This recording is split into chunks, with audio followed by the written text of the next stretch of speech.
काही कारणास्तव आम्ही धानिव इथे आलो आहे आणि महानगरपालिकेचे हे असलेले आपले मेडिकलची जी सुविधा आहे या मेडिकलच्या सुविधा देण्याकरिता इथे आम्ही सध्या चेकअपला आलो. हे वॉशरूम आहेत बरोबर. हे वॉशरूमला टाळं कशाला आहे? या वॉशरूमला टाळं कशाला आहे? इथे रिस्पॉन्सिबल पर्सन कोण आहे? म्हणजे इथे आलेला पेशंट लघवीला घरी जाईल हा एक मुद्दा झाला. आमच्या निष्कर्षात असं आलंय की महानगरपालिकेने एमबीबीएस डॉक्टर अलॉट केलेला आहे.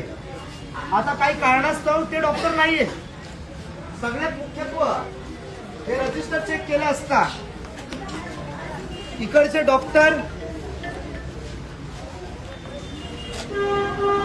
डॉक्टर कदाचित हजेरी लिहायला विसरलेत. त्यांचं मत ते दररोज येतात पण माणूस एकदा विसरतो. We can appreciate. माणूस आहे, एकदा विसरतो, दोनदाही विसरू शकतो, पण माणूस सलग 4 ते 5 दिवस विसरू शकत नाही.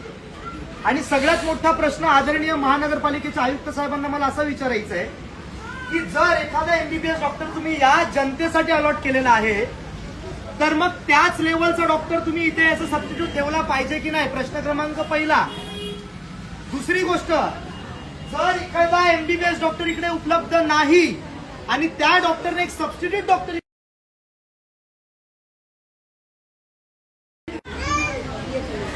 BHMS जर डॉक्टर इकडे येतो, first of all is not authorised person.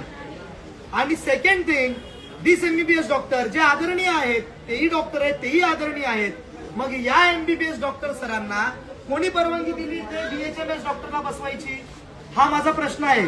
आणि मला विश्वास आहे आदरणीय आयुक्त साहेब याच्यावरती तुम्ही काहीतरी तडजोड करणार. म्हणजे हे इकडचे हे जे केबिन आहे, दिवसाची आवक जावक 144 लोक कालची आहेत. आतापर्यंत त्यांच्या इथे आवक जावकनुसार 71 लोक आली. या 71 लोकांमध्ये लहान मुलं सुद्धा आहेत, पण त्यांचं मात्र इथे कुलूप लागलेलं आहे, इथे पण कुलूप लागलेलं आहे. नक्की हे कोणासाठी आहे? हे बाथरूम कोणासाठी बांधलेलं आहे? दुसरी गोष्ट, आदरणीय महानगरपालिका लॅब, इथे एक लॅब आहे चांगली. आता या लॅबचे पैसे जातात कुठे? ही लॅब बांधले कशासाठी? नक्की या लॅबचा वापर या जनतेसाठी केला जातो की फक्त बिलं काढायला केला जातो? हे मात्र आरोग्य डिपार्टमेंटनी आता तपासायला हवं. इतकी ही जनता विश्वासाने इकडे यांच्याकडे येते, परंतु विथ ऑल ड्यू रिस्पेक्ट अतिशय दुर्दैव वाटतं की इथे एमबीबीएस डॉक्टर अलॉट करून सुद्धा तो इकडे नाही. एक इथे